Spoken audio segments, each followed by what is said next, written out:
சிவாய நம.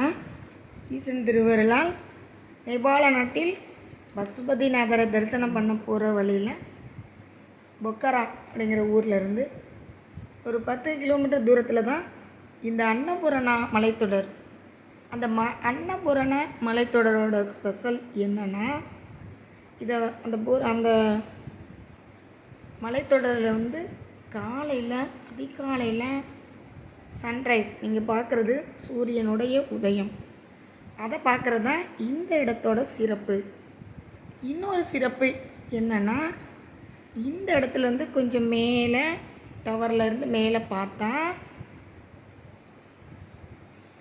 கொஞ்சம் மேலே ஏறி டவரில் ஏறி மேலே ஏறி பார்த்தோம்னா கைலாய மலையோடைய முகப்பு தெரியும்.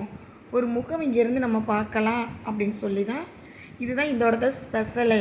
இந்த இடத்துல சிறப்பு என்னென்னா, அன்னபூர்ணா ஹில்ஸை பார்க்க போகிறோம் அப்படின்னா அந்த இடத்துல வியூ பாயிண்ட் என்னென்னா, பெருமானை தரிசிக்கிற பாக்கியம் எங்களுக்கு இப்போ இல்லை. இந்த மாதத்தில் கைலாயத்தோட முகம் தெரியாதும்.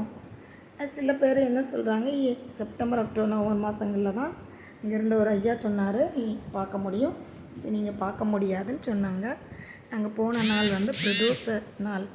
காலையில் அதிகாலையிலேயே பெருமானை இங்குள்ள அன்னபூர்ணா மலைத்தொடரில் இருக்கிற பெருமானை தரிசிக்கிற பாக்கியம் நாங்கள் பெற்றோம். இந்த அன்னபூர்ணாங்கிறதுக்கான சிறப்பு என்னென்னா, இந்த நேபாள நாட்டில் இந்த மலைத்தொடரிலிருந்து போகிற நதிகள் மூலமாக தான் நேபாள நாட்டுக்கு அடியில் எல்லா நகரங்களுக்கும் அந்த தண்ணி தான் போய் தான் விவசாயத்துக்கு பயன்படுற தண்ணி. இந்த மலைத்தொடரிலிருந்து போகிற தண்ணியில் தான் எல்லா பயிர்களும் உயிர் வாழ்வதற்கான தண்ணி இந்த மலைத்தொடரிலேருந்து போகிறதுனால தான் இந்த மலைத்தொடருக்கு அன்னபூர்ணா மலைத்தொடர்னு பேர் வந்ததா. இந்த பெருமானை பார்க்குறதுக்கு சாமி எங்களுக்கு ஒரு வாய்ப்பு கொடுத்தார். ஆனாலும் ஈசனுடைய இந்த கைலாயத்தோடைய முகப்பு பார்க்குறதுக்கான பாக்கியம் கிடைக்கவில்லை.